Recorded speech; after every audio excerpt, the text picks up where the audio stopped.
Pada tahun 1986, sebuah peristiwa luar biasa terjadi di Filipina People Power atau Revolusi EDSA.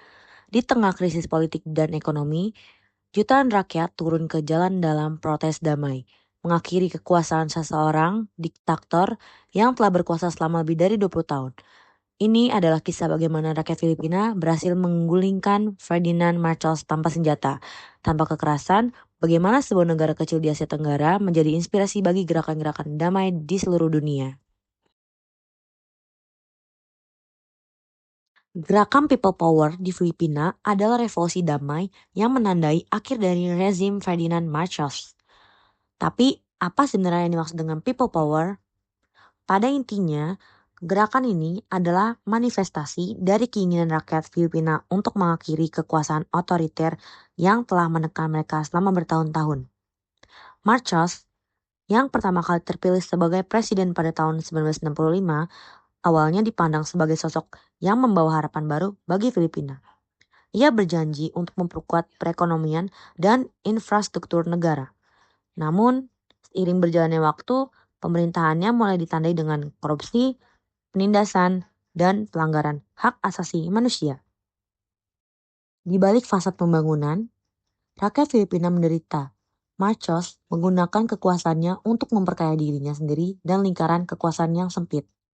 Krisis ekonomi semakin memperburuk situasi, dan ketidakpuasan pun mulai merabak di seluruh negeri. Kondisi ekonomi yang terpuruk memicu kemarahan rakyat, terutama ketika kebijakan-kebijakan Marcos hanya menguntungkan segelintir elit. Krisis minyak dunia di awal tahun 1970-an menghantam ekonomi negara, mengakibatkan kenaikan harga barang-barang pokok. Sementara rakyat kecil semakin sulit bertahan hidup.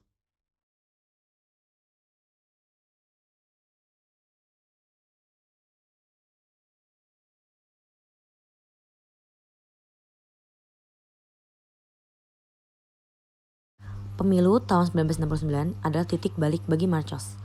Meskipun ia berhasil menang, banyak pihak yang meragukan kebahasan kemenangan tersebut. Tuduhan kecurangan pemilu mulai bermunculan, dan kepercayaan rakyat terhadap pemerintahan semakin terkikis. Kemudian, pada tahun 1972, Marcos memproklamasikan darurat militer dengan dalih memerangi ancaman komunis.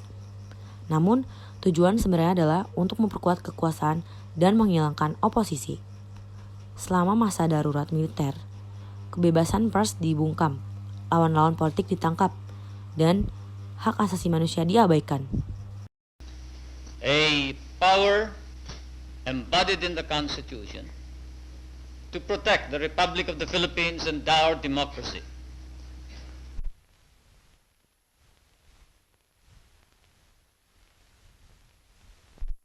Mahasiswa dan aktivis politik menjadi salah satu kelompok pertama yang merasakan dampak langsung dari kebijakan darurat militer.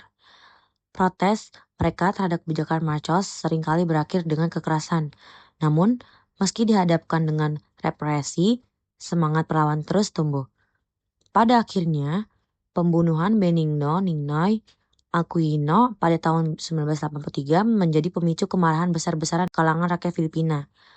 Ninoy adalah salah satu tokoh oposisi paling vokal melawan Marcos, dan kematiannya memicu gelombang demonstrasi yang semakin sulit dikendalikan oleh pemerintah.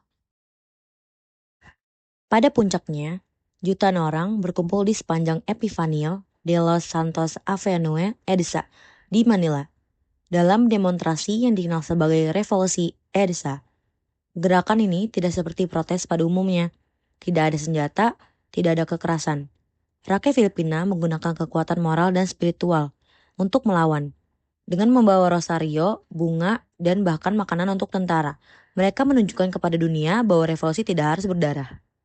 Dukungan yang diberikan oleh Gereja Katolik juga memainkan peran penting. Kardinal Sin, pemimpin Gereja Katolik di Filipina, secara terbuka menyerukan kepada rakyat untuk berkumpul dan mendukung gerakan damai ini. Gereja yang memiliki pengaruh kuat di Filipina menjadi pelindung moral bagi gerakan ini. Bahkan, tentara yang awalnya diperintahkan untuk membubarkan massa akhirnya bergabung dengan mereka. Gerakan ini semakin kuat ketika komandan militer seperti Jenderal Fides Ramos dan Juan Ponce Ernirel membeletot dan bergabung dengan rakyat. Protes ini berlangsung selama 4 hari dari 22 hingga 25 Februari tahun 1986.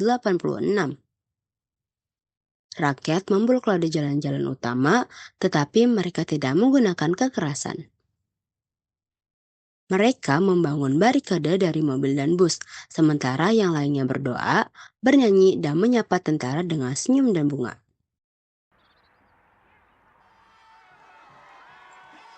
Pada akhirnya, tekanan dari rakyat terlalu besar untuk diabaikan.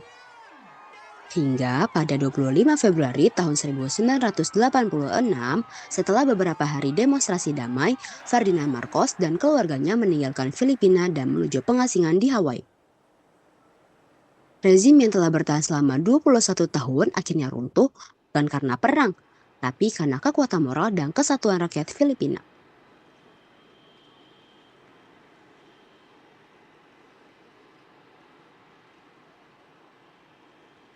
Cory Aquino, janda dari Benigno Aquino, diangkat sebagai presiden pertama setelah jatuhnya Marcos.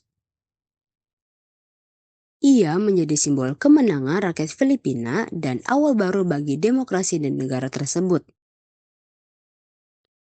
Namun, perjuangan belum selesai.